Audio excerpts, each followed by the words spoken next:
All right, check, baby 1 2. How's this sound? Okay, good. Sounds good enough. Welcome back, y'all. It is 5:55 on Saturday night, and it has been at least 2 weeks. I think. I took off the Christmas, and I took off around New Year's. It's January 6th, Little Christmas, the Epiphany, King's Day, the first day of Mardi Gras. There's going to be a parade, not probably till 7 o'clock. So I might let some of the sound of the parade record. But um, I'm back. I had a crazy day today. I, I started yelling at Mr. Eds, the owner, Mr. Eds. But I'm buddies with his brother. I didn't know they were the two dudes, and I don't want to get it. I don't feel very happy about myself later in the day, but at the time it was pretty funny. Well, I mean, it was. I told him that he looked like I told him he looked like my friend's fat dad, and then when he came back, he said he looked like my fat friend's dad, and I said no. I said you look like my friend's fat dad. So, anyways. We had I went over and I helped clean up girlfriend's place from Christmas. This is the day that they take the Christmas trees down, and the first day of king cakes. This is the first day in New Orleans you're allowed to eat the king cake, and we had a really good one from the West Bank. I think it's called Antoine's on the West Bank. It was like fresh, like right out the. It was still warm. The icing was still melting. It was delicious. We got really lucky. And then I think it's a marching parade tonight, Joan of Arc. And then Mardi Gras season's up and going. And Mardi Gras Day is February 13th, which is like 7 weeks from now. Excuse me, probably less than that. Probably 5 weeks from now. Mardi Gras Day. So... And the Saints got a home game. They play the Falcons tomorrow afternoon. So it was Atlanta people in town, but doesn't seem like it's a whole lot. It doesn't seem like it's a busy weekend despite being a home game. But anyways, I have no idea which chapter I have not yet put out there. I think there's at least 1 or 2, maybe 3. I'm not too sure. And I'm not too sure if I'm gonna have my poems. I didn't publish it before the end of the year, and I lost some momentum. I'm not exactly sure, and it might be part of me not understanding some of the current events. Holy shit! Hold on a second. Speaking of current events, okay. They said on. TikTok is a crazy thing, right? And I like it. And I have no idea if this is real or not. But they were saying that this mall, the kids in this mall, some of the kids, and this could be complete bullshit, but the one TikTok I saw, it was a graffiti artist. But I don't know why the guy didn't show an actual video. Nobody's got videos of this. Up close, they do from a little further away. But they said there were like 10-foot tall aliens running in this mall. But another guy said that the kids, there was like a million cops at the mall at 9:30 at night. And nobody understood why there were so many damn cops. And they said there was kids with sticks and fireworks, but one guy said, who claimed to have been there, said he saw the kids holding what looked like a DVD player, and that DVD player turned into a portal, and these aliens came through the portal, and that may be what they're calling the fireworks. What a crazy! And then some other shit, an earthquake in New York, which they think that might be the aliens too. So look. This might be some of the last recordings that I can do here on this podcast before the aliens come in.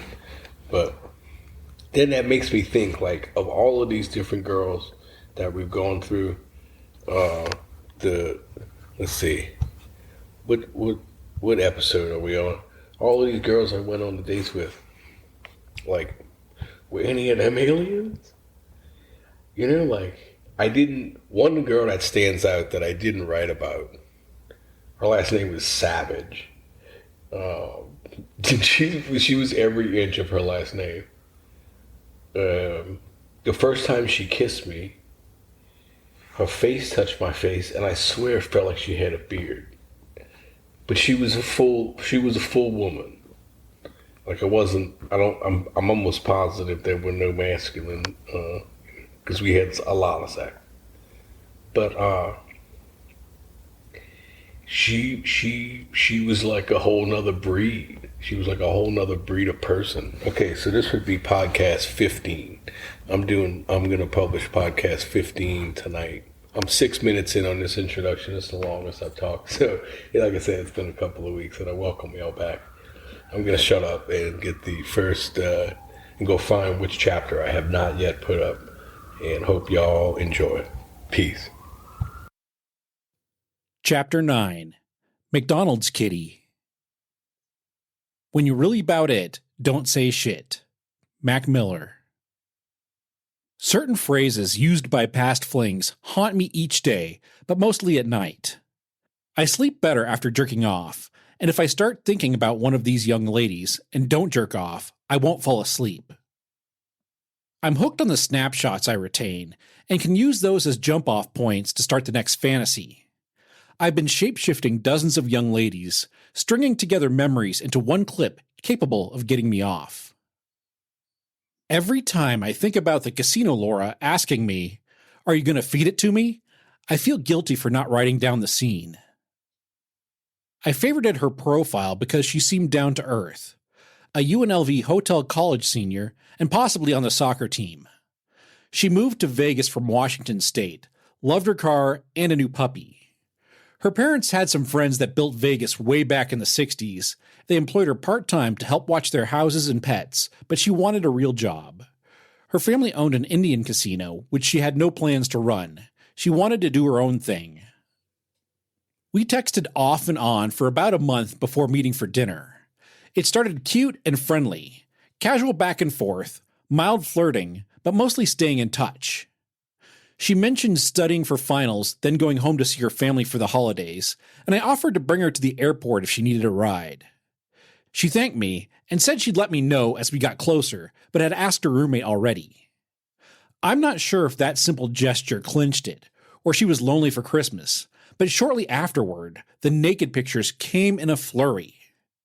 I couldn't believe how open she was, sending whole-body nudes minus her face, but holy shit. I didn't reciprocate with the naked stuff. I know I'm not much fun of a sexting partner. I never know exactly the best way to respond. "Wow, that's hella sexy. Do you want to come over?" is where I'm at in this life. There's no way my simple replies reflected the level of effort she put into the pics and videos, and I'm lucky she kept sending them. It worked because each time, they made me hard and kept me wanting her to come over. She lived close, which was lucky for us both. Our first and only dinner date was at the barbecue joint inside Red Rock Casino. The place was packed during a playoff game, and I made some bets, so we grabbed the only table available in the corner against the wall. She listened while I explained the bets without making it obvious she didn't care, even asked a few questions, and cheered when my bet started winning. I pulled out my vape pen, and she pulled out hers, and we hung out. I don't know many Native American women, but I was drawn to her long, beautiful, thick black hair, adorable dimples, and soft-spoken demeanor. Even though her family owned a casino, she worked at McDonald's in high school and joked that's why she was sensually plump. She vowed to never eat there again, and I don't blame her. I liked when she'd come over, lay on my couch, and play with my puppies. Then she'd find a Netflix show and ask me to bring them upstairs. When I got back down to the couch, her pants were off, and she was fingering herself and reaching out for me. She loved watching porn, preferring older guys with younger girls, and always carried a bunny vibrator in her purse to use in the restroom between classes. Right before the entrees came on that first date, she calmly mentioned that she had an IUD. I don't know any other way to hear that news without getting hard. I had to shift in my seat and stretch my jeans. Okay.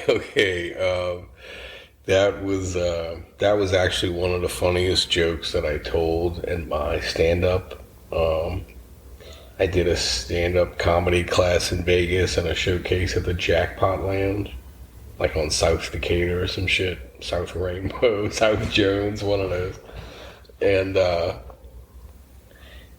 it was something like I can't hear IUD without getting hard, but man, you hear some traffic outside. Yeah. This girl, I remember her real name, and I definitely think about her from time to time. She was not the sexiest. She was a little heavy. She was a little weight. Worked at McDonald's. I don't know if I mentioned that in there, but oh yeah, and I forgot in the intro. It's 2024. We're Happy New Year's, everybody. Merry Christmas, etc. Welcome to 2024. So, anyways, I'll get back to it. This won't be. This is a very short chapter that I often think about if I do a second edition of this book. But maybe beefing up, no pun intended, but some of these chapters that are a little shorter, like this one, and the girl in New Orleans. But anyways, enjoy. Take care. I'm probably not going to come back on. I'm probably not going to put any more poems because I'm pretty sure I put all of those out there already. So anyways, peace. It's because my dick was rubbing against the zipper. She noticed I was blushing, and then her cheeks lit up, so we talked about what we liked about sex. She was kind of thick and didn't like taking off her shirt when riding me or laying in bed.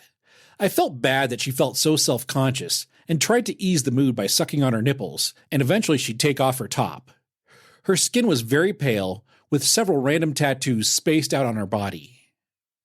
Early on, she asked me to choke her during sex, which scared me at first, but realized she came fast when I grabbed her throat just right. I don't get the thrill. I'd rather slap her thick ass, but I was overly cautious because my hands are big and strong. I can't get into it for long. None of this would have been possible without the consistent flow of Niagara. There's no way I could have kept up with her or any of these young ladies without help. I bought most of them after clicking on a spam email that sent me to a Canadian online pharmacy. I searched the menu and selected what I was familiar with, entered a credit card that was nearly maxed to minimize the risk, and hit submit. Sometimes it would take several weeks or months, and sometimes it would only take days for the pills to show up in discreet brown paper packages. She drove a newer model white Volkswagen Bug, and a previous girlfriend drove an older model red Bug, which my neighbor's little kid noticed one morning. For some reason, every time I'd leave or come back home, I'd see the neighbors across the street doing the same. It was very rare that I'd open the garage door to leave or make the corner turn coming home and not see them.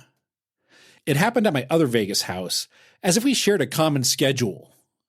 On one of these mornings, the young man noticed the same car and yelled to me from across the street, "Did your girlfriend move back in, Mr. Tommy?"